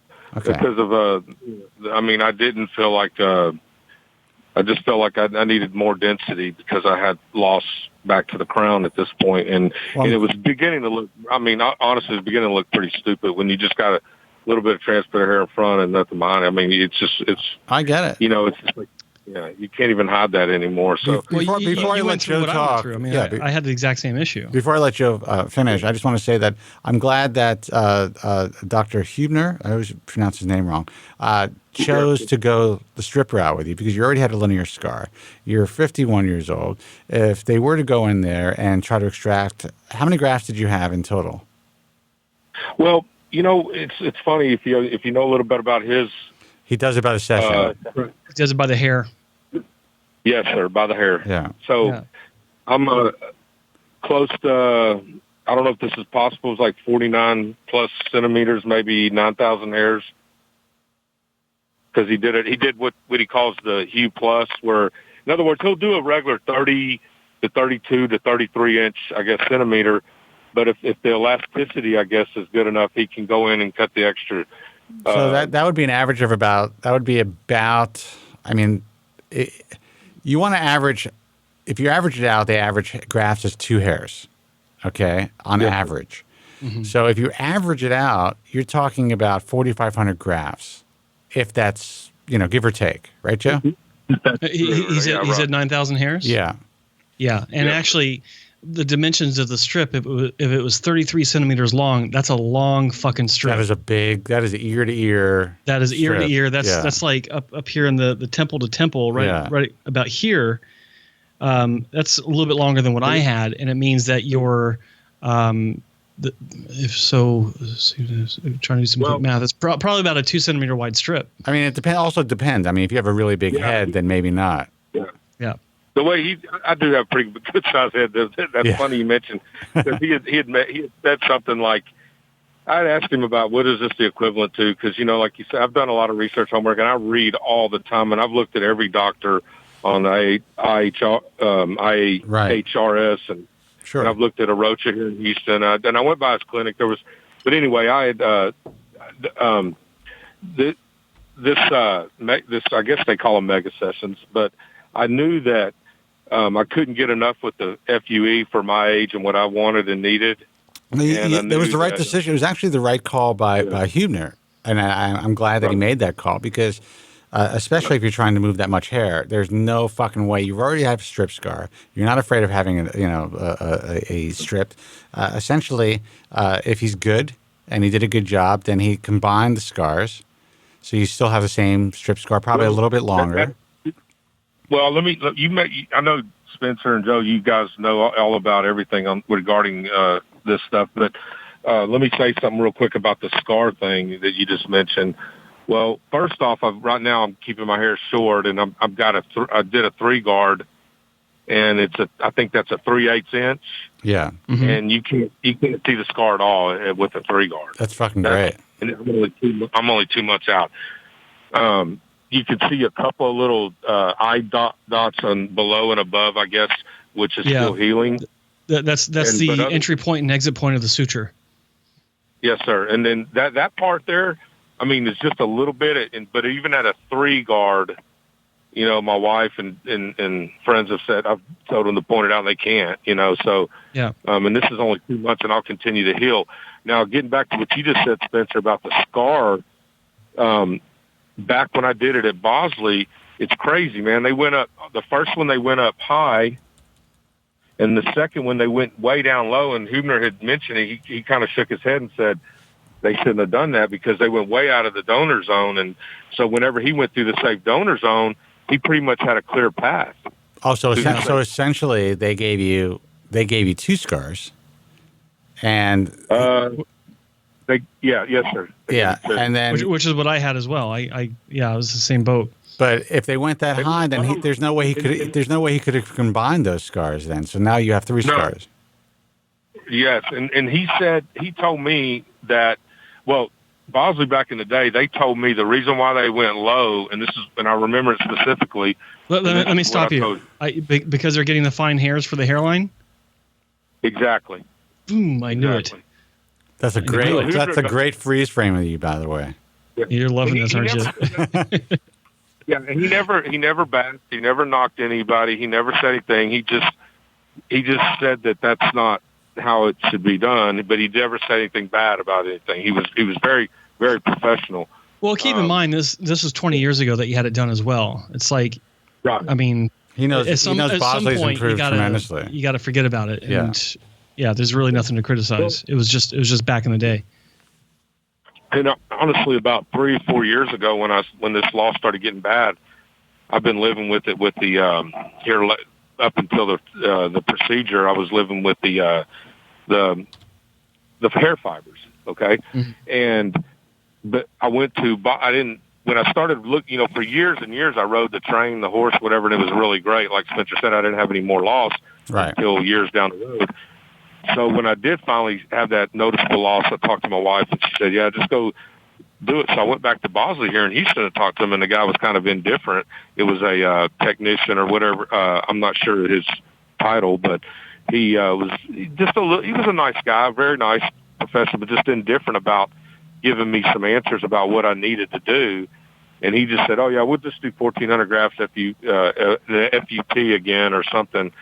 But he said, in the meantime, just try this laser, try this, try that, and all that. Well, I can tell you this, that while Bosley has come a long way, and they are doing many things the right way, the one thing that I can say with pretty much confidence is the sales side of things, meaning the consultants, the guys that are you're meeting with to make and assess whether or not you are a candidate for surgery. I've always felt that they fell short when it came to that. And I think this is proof positive because you probably would have gone back to them to have another surgery if, in fact, this guy was able to treat you and answer the questions the way you felt was necessary in order to move you along in that direction. Right. You know what I'm saying?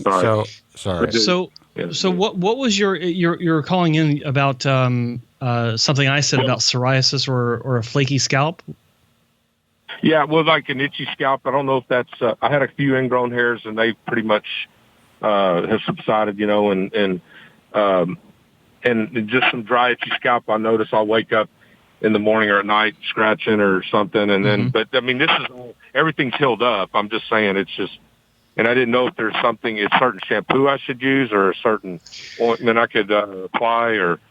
The first thing I always tell people when they ask me this question, if it's on forums where they're asking everyone, or if I get emails, or if I'm doing talking to people through Skype, is contact your clinic and ask them, because you're in the throes of your recovery. You're still recovering. You're still healing. Cosmetically and surgically. I mean, the donor scar is still finalizing. It's going to be healing for another 6 months at least before that finalizes. Maybe even an additional 10 months. The grafts are just now starting to come in, evidenced by those ingrown hairs that you're getting, those are some of the grafted hairs starting to try to push their way out. And because there's not an existing follicular canal that it usually grows out of, it's having to create its own, right? So they get trapped and create an ingrown hair. You got this nice pimple, reminds you of when you're a teenager. You get to relive your zip popping days, and but as far as the itchiness, I just want to point this out. That was a very thorough and lucid explanation of things. Thank you. I'm gonna go away now. I just wanted to point that out. That was a fun part. That's always a fun part of recovery for me. But the thing with your recovery now is the itchiness is driving you fucking nuts. It used to drive me nuts. Like, yeah, I know exactly what you're talking about. Your scalp feels. I'm like, what fucking went wrong here? Exactly. And honestly, nothing went wrong. I'm not a doctor, but this is normal. It's just part of the healing process where your scalp will feel dry. It might even feel tight, like up in the recipient area, simply because it is dry. And you got to remember, you've had all these incisions made in your scalp, so all the glands that produce the oils and all that they're recovering as well, right? So it's a big process. And what I used to do again, who else would have known that? Sorry, go ahead. Spencer Kobren, everyone. Spencer Kobren. I would get a spray bottle with mineral water, and I would just, like, a few times a day, it would start to itch, and I didn't want to touch it. I just spray it, and it'd go away just like that. And I just have it ready. But most of the time, I just kind of ignore it. And if you talk to the clinic, they might tell you to get some vitamin E oil because that can help. And you just rub it on the scalp, because at this point you're not going to hurt anything. So you can massage that into the scalp, and that will moisturize it. And any sort of dry skin that you've got, that'll help to lift up the skin as well. Mineral oil helps with that too. But again, talk to the clinic, get their take on it, because the last thing you want to do is do something post-op that they recommend against for whatever reason, and then that can create issues. So follow their instructions to the letter. Okay. Can I ask you a question, Spencer? Sure. This is something you've sworn by and talked about. Well, I got a prescription from Dr. Ebner for finasteride for like 90-day supply. And over here at Costco, he can fill a 90-day supply for $13. It's really cheap. Right. And they're 1 milligram tabs. Well, I started taking them, and I was doing them Monday through Friday, and I'm older, so I have to take blood pressure, cholesterol anyway, so I hate taking medicine on the weekends. Right. So I'm taking this, and then I noticed that a lot of my hairs I don't know if they either didn't shed or this finasteride worked really well on me, like within 2 months, that it's, how do I say it? It's either the hairs, just a lot of either they didn't shed or I had some existing hair that the finasteride helped grow out in these last 2 months. I don't know. Well, here's, and I don't mean to cut you off, and here's what can happen. Okay. Sometimes when you start using the drug, you catch your hair in a solid anagen phase. Now, if the hair that was transplanted into your recipient's area was susceptible to going into the anagen phase, and the drug, you caught the perfect storm, it's possible that that's why the grafts were saved and didn't shed. So there's a possibility. Again, I'm not a doctor, but I've heard of this before, and that can happen. It's rare, but it could happen. Usually, yeah. But you're not going to see any visible growth in 2 months. You may see a miniaturization process, kind of start to reverse. It's possible that existing miniaturized hair may appear thicker in 2 months. It's unusual, but that's possible. So some of your own native hair may have kind of thickened up around the grafts. That's possible, if there was any native hair there. But it's probably pretty unlikely that any new native hair grew from finasteride. You know what I'm saying? Or old native hair regrew from finasteride in 2 months. Okay. It's more likely that your grafts really didn't shed. Now, what about this being said that, he actually, I allowed them to shave the top of my head for them to do the procedure. So I had nothing up there. So it has to be the grafted hair then, right? That probably was saved from the finasteride, maybe. I would say that it's more likely that it's the grafted hairs that haven't shed than you regrowing hair that has already miniaturized in that area after only 2 months. Yeah, because I was looking at it and it was pretty. But I'd actually like to get Joe's opinion on that, because he has literally spoken to in person thousands of patients in clinic. And have you ever seen this, Joe? So what's the question? Like the hair being generated from? Yeah, essentially he took finasteride as soon as he was prescribed finasteride right after his procedure. He started taking it right away. His head was shaved. Go ahead. The reason why he did, I'm sorry, the reason I wanted to let you know this, the reason why he prescribed it to me, because my crown wasn't completely gone. And he said it was thin, but he said maybe the finasteride can help that come back and whatever. So I'm going to give this guy some props. I mean, so far from what you're telling me, he's done all the right things. Except the only issue that I have is I'm not a fan of, selling hairs as opposed to grafts. And also, he did take, depending on your head. If your head is sizable, then that size strip may not be what Joe is thinking of. It may actually be, on your size head, it may not be quite as long. Right. And he, probably stayed in the safe area, and you're not going to have to worry about your temple points or your parietal humps, right? Coming down, Joe? Yeah, and exactly. And so the question is, are you seeing new growth from the medication at 2 months, or are you seeing grafts popping through? Is that right? Yeah, that's his question. Okay, so he doesn't think that the grafts ever shed. Yeah, quite a few of them, not all of them. Right. Okay, well, so there was work put in the crown, or was it just put in the top of the scalp anterior of the vertex? No, I got water all through the well from the front to the back. Okay. It's hard to tell. In fact, it's impossible to tell at this point, because it's the same conundrum if you're using if you start minoxidil and Propecia at the same time. You don't know which one's working. One might not be doing anything. The other might be giving you a great result on its own, or it might be a combination of the two. With this, I think it's most likely the grafts at this point. I mean, 2 months in, I think it's very rare that you're going to see any sort of visible improvement at 2 months from finasteride, especially after shaving your head. All right, so bottom line is Joe agrees with what I told you. Yeah, pretty much. Yeah. Okay. I'm going to cut his ass off right now because we got to take another phone call.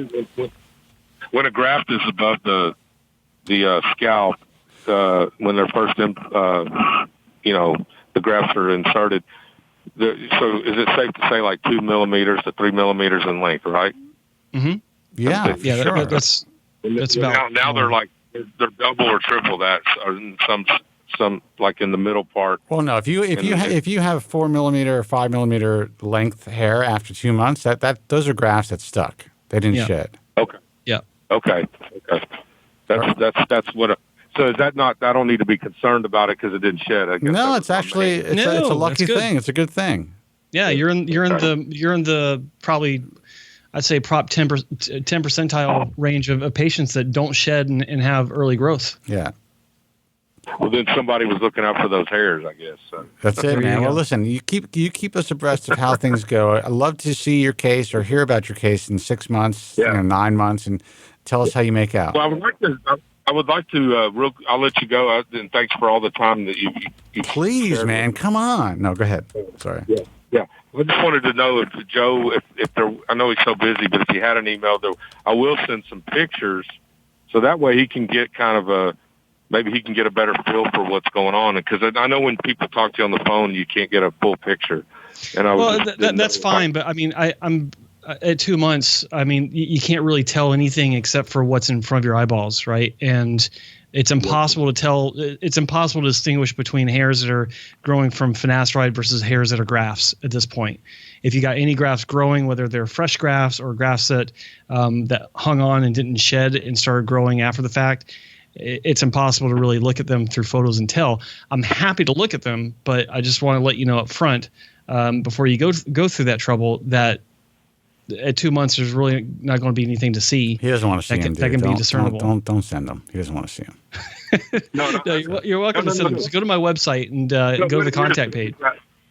I can see it now. You guys have been doing this for so long that 85 to 90% of guys like me were just so impatient. We got to wait months, and we just like, you know how it is. You kind of put the cart before the horse kind of thing. No, but and I get it. But what you are expressing, what you've explained, so far is all good. So I would say that it appears that you are in pretty good shape and that things are going to go well for you. I'm glad that you ended up not thinking that you needed to find someone who's just going to perform FUE, that the doctor recommended and has the infrastructure to provide you with a strip procedure. I think that's important because you were certainly, from what you told me, a candidate for strip, given your age and given the fact that you've already had 2 strip procedures. And also the amount of hair that you want to have moved. It all sounds good. So just let us know how you do. And it is about patience. I just hope I don't have to go back for one more deal before I die one day. I just wanted to, because this is something that when you do, and Joe would know more than anybody, you just want to, it's just one of the things where you want to go through it as small amount of times as possible, I guess. Well, I think the key is if you end up looking natural, and he corrected the issue that you had with the unnatural mini micrographs, then if you're happy with at least looking normal, then you don't have to have any more surgery. Right. And that's what matters in this. It's like, after my first 2 procedures that put me in a bad situation, 9 years later, really, bald as fuck and, the really nasty mini grafts for a hairline, that first surgery that Dr. Wong did for me, I could have stopped there. I won. Like, I looked normal at that point, and I didn't need to go through more procedures, right? So in your case, this is your potentially your final one. If you need more afterwards, it's only because you're greedy. That's hair greed. Well, that's all it is. He said he told me I wasn't a bald guy anymore and that I went from regular TV to high definition. But if I did it again, I would go from high definition to 4K, and it wasn't really necessary. So that's a good description. That's actually a very good description. I would love to eventually, give it a few months before you send pictures, because I'd like to see the outcome. I've been curious about this doctor for a long time, and I've heard some good things. I've heard some things that may not be great, not necessarily about his work, but about some of his training. He's not really well known, except he's been out there. He got himself on either, I think, Dr. Oz, and which is great. I mean, everyone wants to get some press. I just don't know a tremendous amount about him, as far as like we're not getting a lot of stuff from our database. He's just honest. I mean, he's honest. He'll tell you, like he's not going to give you a miracle. He's not going to do. I mean, he sits you down and talks to you, and he's very honest and he doesn't. And I know about the past that you're talking about, and I've researched on all that, and that's a completely separate. 100%, man. Story. I agree. That's how I feel. Listen, here's the one thing that I've learned about this industry and about doctors in the industry. You never make any snap judgments. Everyone is shitting on everybody else and calling bullshit on everybody. But the bottom line is, unless you actually see the surgery for yourself, speak to patients, know what's going on in the practice, you fuck all to these other doctors who are bad-mouthing certain people in the industry. Yeah. So no.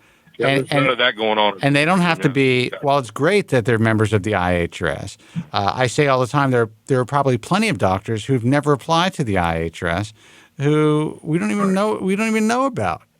And they're just going on their merry way and doing good work. Mm-hmm. Yeah.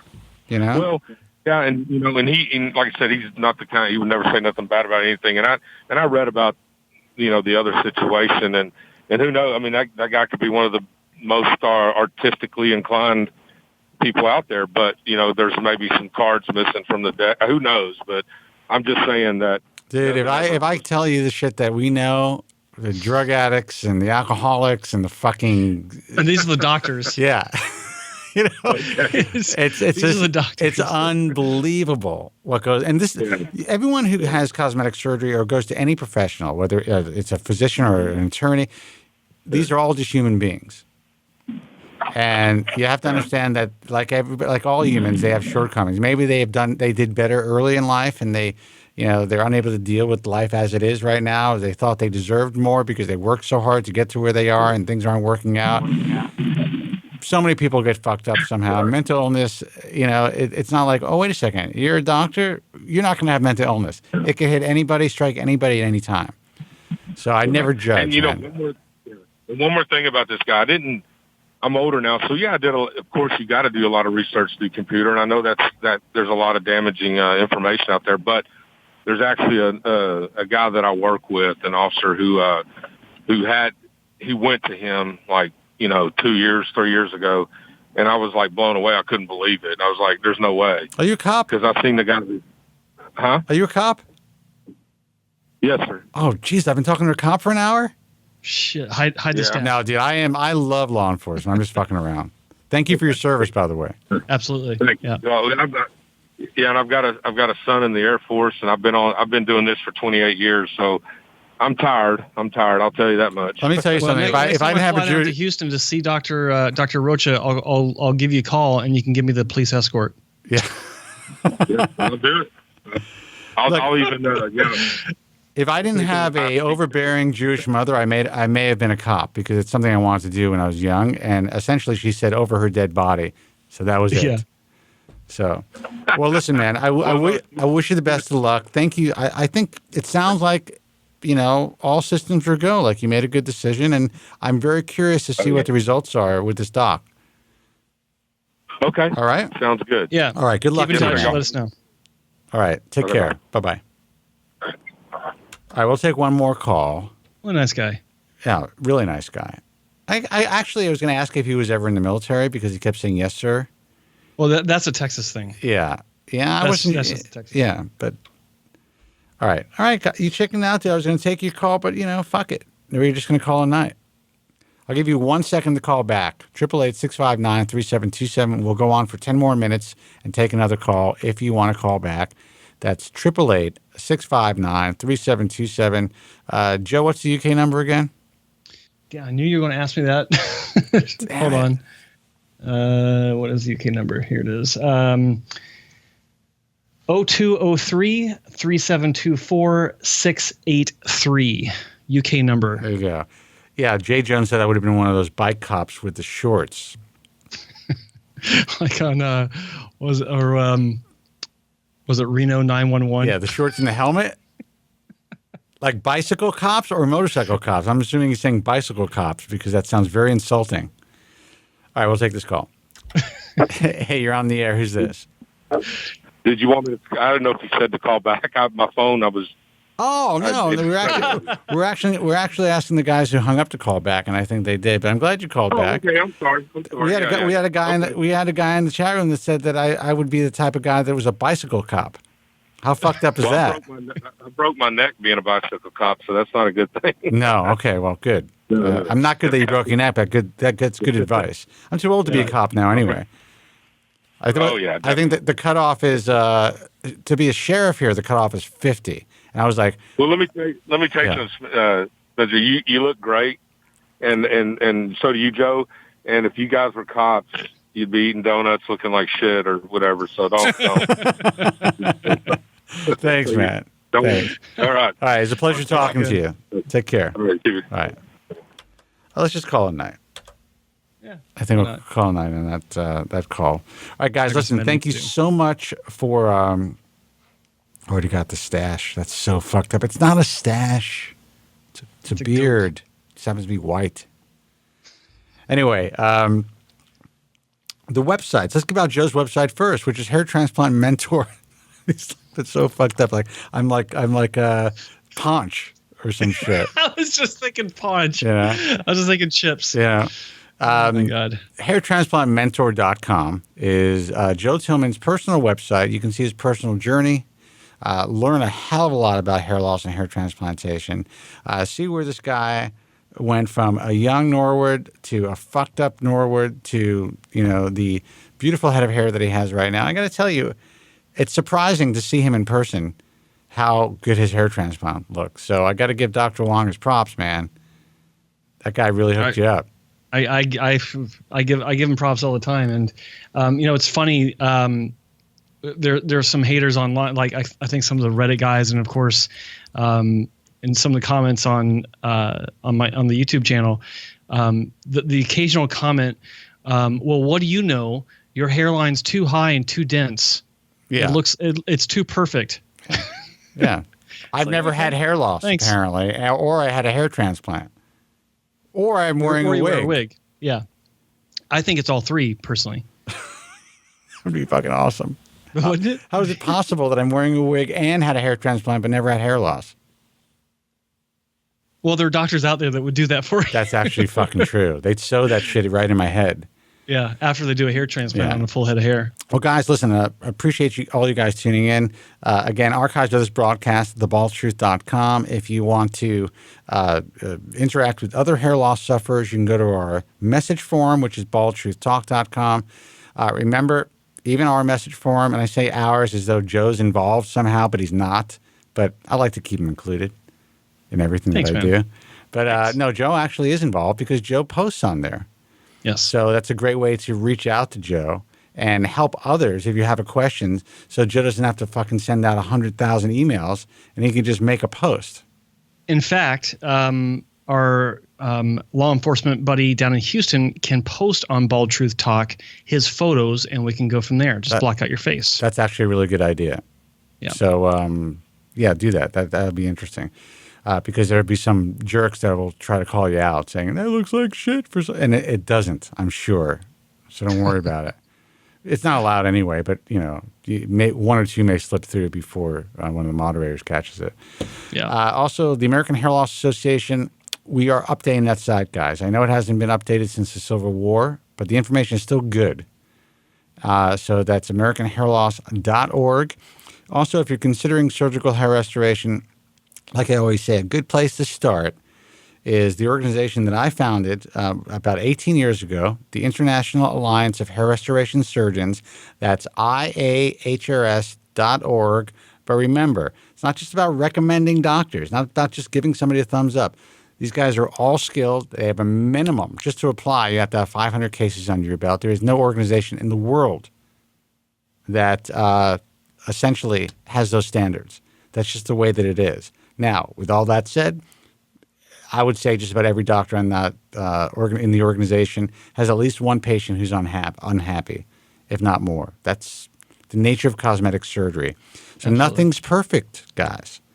You can go to an IHRS member and still get, a mediocre or fucked up result just based on luck or physiology or people having a bad day or something going wrong. It's cosmetic surgery. You need to keep that in mind. But at the very least, you have a safe place to start to do your research. And it narrows down the vast base of total misinformation and just confusion that's on the internet. So that's what they want. They want the confusion. They want the confusion. They being those that are trying to sell you something. Absolutely. Oh, okay. I thought you were referring to consumers, but they kind of do too. They like the drama. They like the drama. Yeah, that's true. All right, guys. Listen, I think those are all the websites. So until next time. Oh, by the way, sorry. I keep forgetting hair loss experiences. I'm sorry. I'm not going to mention your name. I almost did. Yeah. Sorry to the guy who owns Hair Loss Experiences, and I want to thank you. Big Mac. You can use his online handle. Let me first thank him. Thank you for embedding the program on your forum. It is so nice to be able to actually work with somebody else in this field who's not a fucking mental case.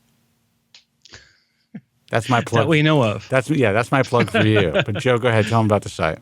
Well, Hair Loss Experiences, primarily a UK focused, but obviously an international reach since it's on the interwebs. Great resource for patients sharing their experiences and talking about different doctors and hair loss treatments and all that great stuff that you guys like talking about. It's another safe place It's not one of these forums where it's the Wild West. So we always appreciate Big Mac and the guys at Hair Loss Experiences for hosting the stream. Good guys to read up on and to participate with. And I was going to also throw in, don't forget to check out shorter clips of The Bald Truth on Hair Transplant Podcast on YouTube. It's another channel that's set up for 5 to 7 minute clips of this show from some of the archives from the past and even more recent episodes where it's chopped down for your easy viewing pleasure. And that was actually very good and very professional, by the way. Thank you.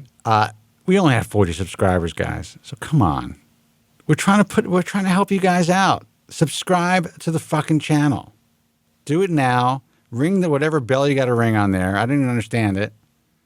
Joe does all that stuff. And subscribe, get notified. We're doing undercover tech and undercover doc on there. That is like the craziest shit. Sorry, I got to interrupt. Yeah. Because like these clips are getting uploaded about a hair transplant tech. Guys, you need to watch this because this is crazy. A hair transplant tech that works at different clinics. She's one of these contract technicians that goes from clinic to clinic. I don't know who she is. Spencer does, but apparently she's really good at what she does. But she's seeing some crazy shit. Spencer and I know where the bodies are buried. She's there as they're being buried. Yeah. She's unfortunately being asked to help bury the bodies, and she's not. Yeah. That's a better way of putting it. Yeah. So check it out, guys. You got to subscribe. Click the bell so that you get notifications, and check out these short clips. They're well worth it. You'll be glad you did. I like that one. All right. Glad you did. Glad you did. Okay, guys, listen, thanks so much. Until next time, be strong. God bless. And thank you so much for listening. And, hopefully we'll do this again next week. Or maybe we're considering doing it twice a week. Maybe we'll surprise you with a impromptu show. That's right. If you click the bell on the subscription, you get notified, and you'll get the surprise unannounced episode of The Bald Truth. Are you finished? How's that? Okay. Okay. All right. Take care, guys. Thanks.